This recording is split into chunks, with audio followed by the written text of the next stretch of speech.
All right, YouTube. So today we had the second day of the YNW trial. It looks like things are going in favor for the defense, if you ask me, judging by the deliberations that they had today. It's a lot to go over, a lot that we didn't know, that we know now. A lot of the evidence, or at least I want to say the bulk of it, was shown today, unless, other pieces of evidence are going to come out later. But overall, I think that the defense kind of edged today's deliberation today. So let's get into it.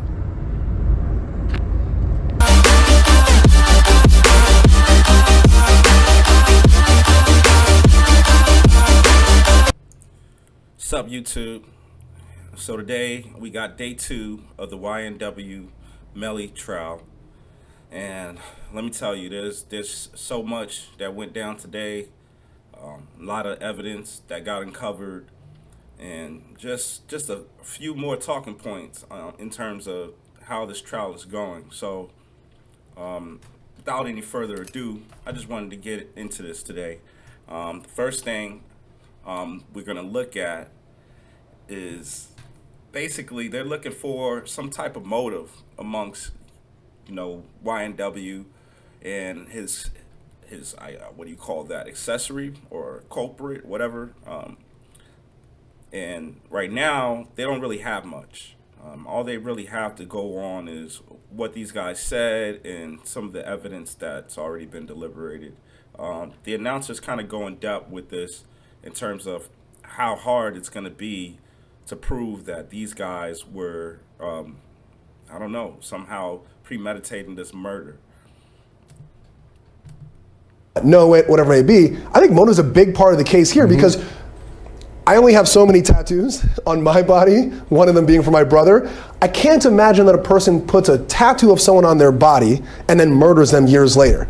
I can't imagine that you are financially invested in someone's career and then murder them later. It doesn't fit for all of the theories that we have when motive typically applies in a murder case. Yeah, and Richard, Brian brings up a very, very important point. The judge can instruct the jury all they want that in a murder case, motive is not an element of the offense, but the defense is arguing, to Brian's point, that I think, one, you're not going to be able to describe who the shooter is, if you can even prove the shooting occurred inside the car. And why would he be the person that would murder somebody that's so close to him, which kind of gets to the idea that there's no motive. What are your overall thoughts of the case? So in terms of motive so far, the only thing that we've heard in terms of motive is that there was supposed to be $200,000 that was going to be paid to Sack Chaser. Sack Chaser was very, very emotional about this with his mother when he found out that he might not be getting the $200,000, in his words. Now, did that create a rift between him and YNW Melly to the point where they got into an argument? Or I don't know. But another thing that happened that could be a possible motive is, and probably what led to this is, him having that disagreement, is Sack Chaser allegedly sent naked photos or body parts to YNW Melly's girl. So is that enough for you to create enough anger and animosity to want to do such a thing to your friends? I don't know. But that also doesn't explain why I want to keep calling him Lil Juvie, but why YNW Juvie got caught up in the mix as well. Is he an innocent bystander? Was he just in the wrong place at the wrong time? Did Melvin just lose his freaking, mind? I don't know. But this is what these guys are basically talking about, is that it's not going to be easy for a jury to prove that this murder was premeditated without a motive. Yeah, it does seem like a hard case to prove because you've got to get over several different hurdles, right? First of all, you have to show that the shots came from inside the car and not outside the car, which was the initial story that was being told. And then even if you get shots in the car, you have to tie them to the defendant. I mean, maybe the two guys shot at each other. Maybe somebody else shot at them. Maybe there's a person who intervened and then disappeared. You don't know. And the motive thing just complicates it for the reason both of you guys are saying. Like, if you can't show a good reason for the defendant to commit this crime, and the forensics are not enough to tie him in particular, it becomes a tough sell. Brian, let's go right to the death penalty aggravating factors. As we all know, the prosecutor has to prove at least one aggravating factor. So, aggravating factors. This is something that is pretty much required for the prosecution to move on and have the jury select.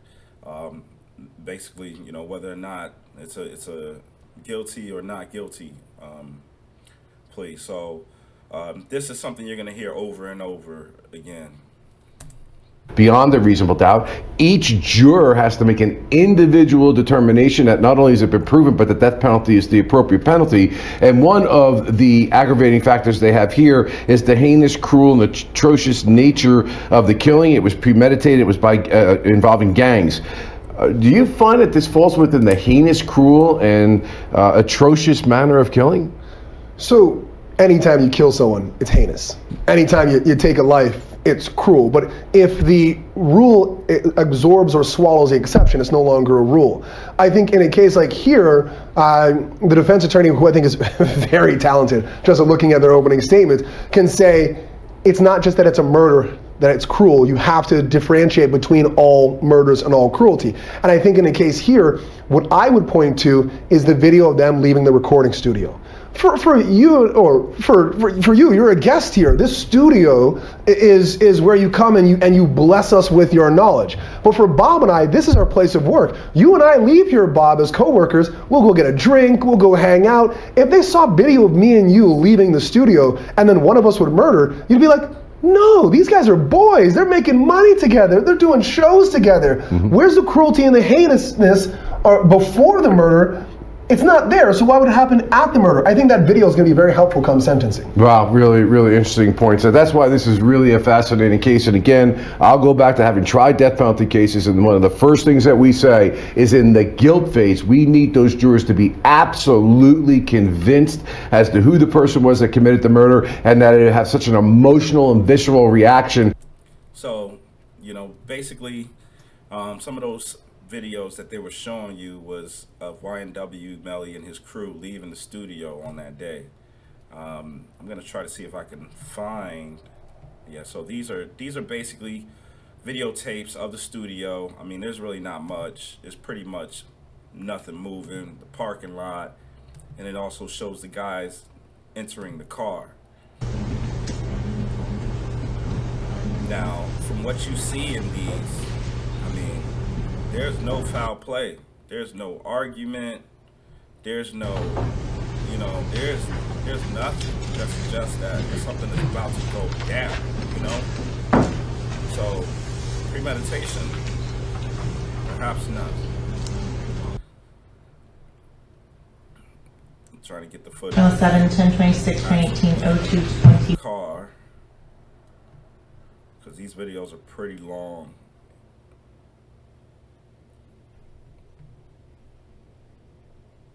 I believe it's at 2:13. You'll see that.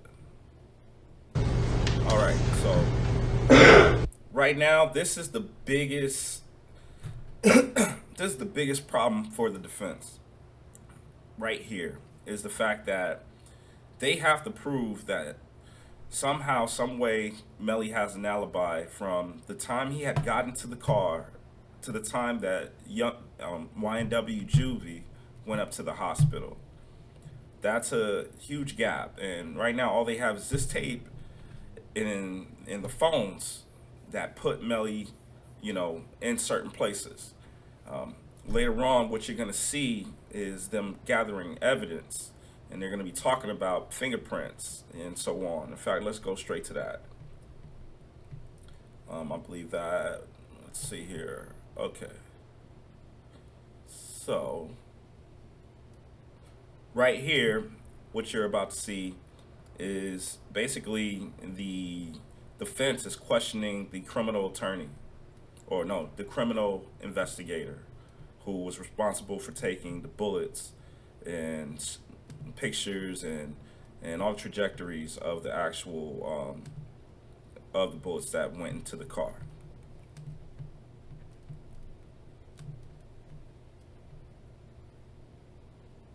Can come in here and tell these folks who touched it, because no one has the same fingerprints, correct? Correct. Or who may have touched it but left their DNA on it, because no one has the same DNA, correct? Now, in this investigation, there were two people actually conducting the actual investigation in terms of processing the evidence. One was this gentleman right here, and the other you're going to see is a woman. Now, they both were asked similar questions in terms of their gloves and how they processed each piece of evidence. Now, you'll see here, the attorney's going to ask him that question, and you'll see his response. You processed this car the day of the homicides. Are you aware of that? Yes. What time did you get to the garage or wherever you were to process? Hear you correctly? Correct. And that was, again, to look for DNA on those particular items, correct? Correct. And each time you did a swabbing of an item, you took the old gloves off and you put the new gloves on, correct? That's correct. And when you collected the Gatorade bottle and the various items, each time you collected the Gatorade bottle, you used a pair of gloves. Then on the water bottle, you used a different pair of gloves, etc., etc. Yes. Now, you hear how he answers that question. Now, this didn't go too well for his assistant, which obviously had lesser experience at 7 years on the force. The way she answered this question may have broke the prosecution, or at the very least created a very, let's say, a silent victory for Melly in terms of day 2 in this trial. And I'm gonna go right over to her. What he's getting at here is the fact that anytime you're collecting evidence and you have multiple pieces of evidence, I guess the rule is that you have to change gloves. Makes sense. What she's saying is that whenever she sees one or two items in the same area that may or may not be touching, she just goes ahead and collects them all because there is no cross-contamination, being that they were already touching. But what he's saying is that there is. Obviously, it makes sense. I mean, you rub two anythings together and they're gonna come off with things from the other. So why wouldn't you separate these items? And yeah, she fumbled big time. And this is kind of what the defense was saying in the beginning when they said that the prosecution did a very sloppy job in the investigation. And this is where it's coming out. No. If they're all touching each other, if they're in a group, like if you had a pile of bloody clothes, I'm not going to change my gloves in between each item of clothing because they're sitting on top of each other. But if there was a pile here and a pile over there, then yes, I would change my gloves in between this pile and that pile. So are you saying on the oath that the only time that you do not change your latex gloves when you're retrieving items if you observe them physically touching each other? Is that what you're saying? That's usually the policy, yes. But that's not That I follow every time. okay, because that. Usually and every time aren't the same. Sorry to belabor the point, but what I thought I heard you say is that if items are in the same area, Right. you may not necessarily change your gloves, right? Right, yes, if they're found in the same area, grouped together. Okay, that's what you meant to say, in the same area, grouped together such that they're touching? That's what I thought I said, I'm sorry, yes. Okay, and that's the only time that you didn't change your gloves in this case? Look at her looking up. Look at her looking up. I mean, I don't really recall exactly. Wow. I followed the same procedures every time. Okay. Can I have one second? Yes.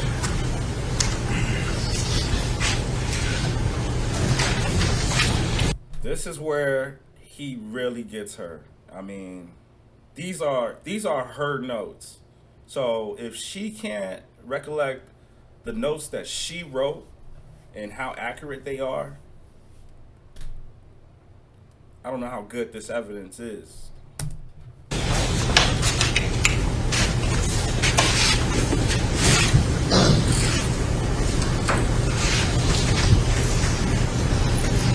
Okay. I have here, do you have your reports with you? Yes, sir. All right. Could you reference the one that indicates the activity in which you're engaged on October the 26th of 2018? Okay. I think that's the one.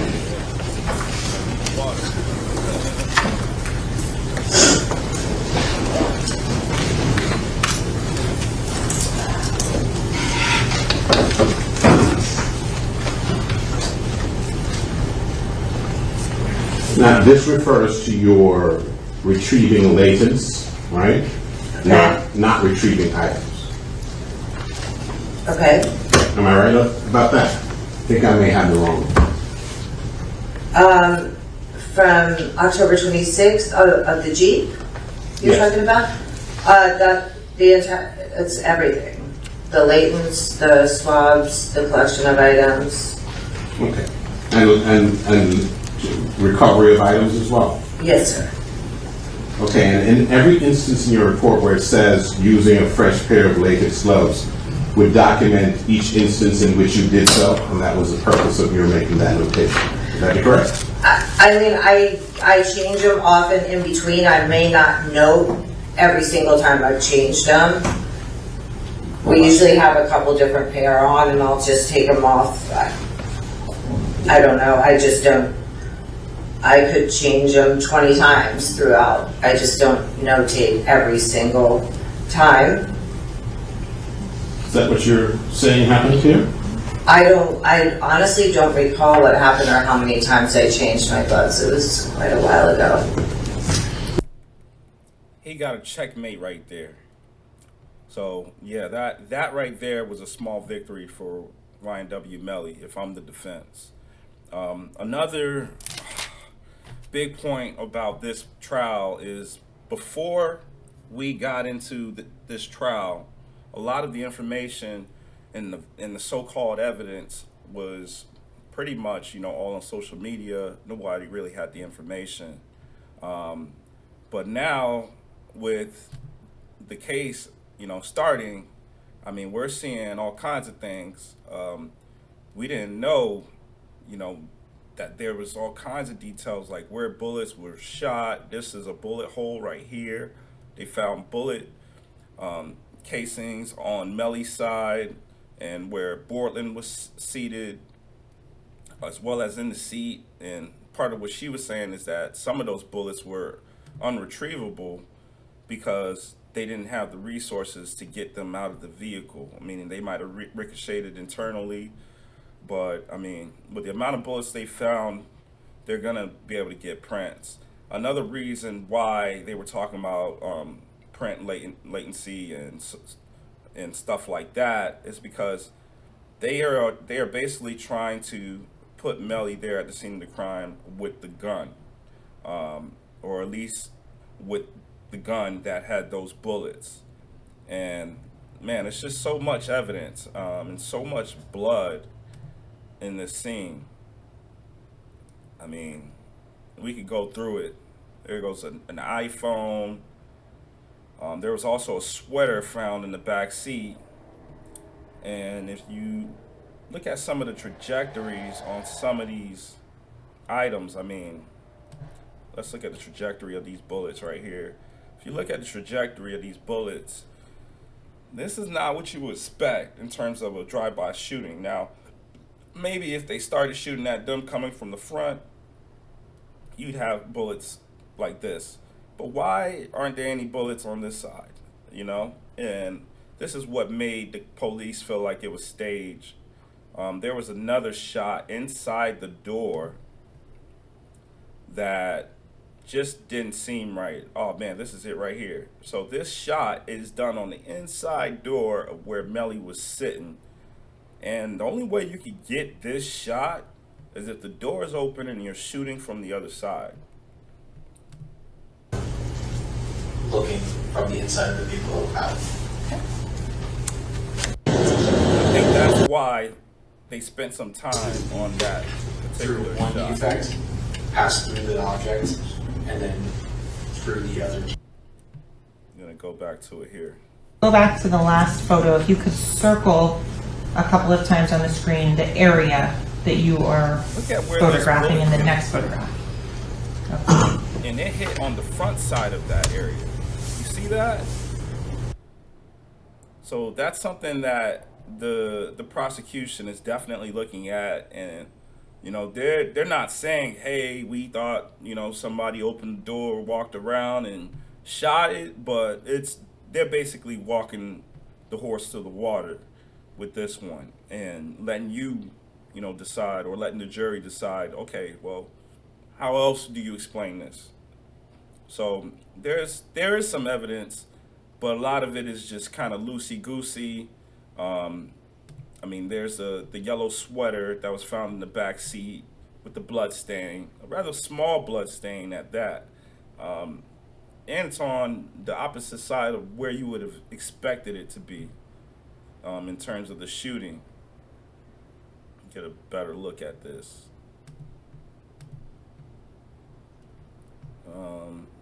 There's blood in the back seat everywhere. Oh man, you can see the Sprite cans, man. The Sprite cans is like it makes you think that, man, these guys had one hell of a night. Like, damn, look at that. Look at that, man. That's a lot of blood, man. It's almost like all the blood just went there or something, man. I don't even know. So there's just it's a tragedy, man, to know that, you know, two people ended like this. So overall, day 2 of the trial, and it's kind of mixed. You know, I don't think either side edged the other, except for the fact that the defense really did stomp the prosecution when it came to their collection of the evidence. And you know how it goes with the law. If you don't do things the proper way, and if there's inconsistencies, or if, you know, or if there was some cross-contamination, I mean, a lot of this stuff can get thrown out just because of that. So it's unfortunate for the prosecution, but you know, you got to do your due diligence when it comes to these cases, especially when, you know, people's lives are on the line. So give me your thoughts. You know, please like and subscribe if you enjoyed this video, and stay tuned for the next. You're watching TNN. Be easy.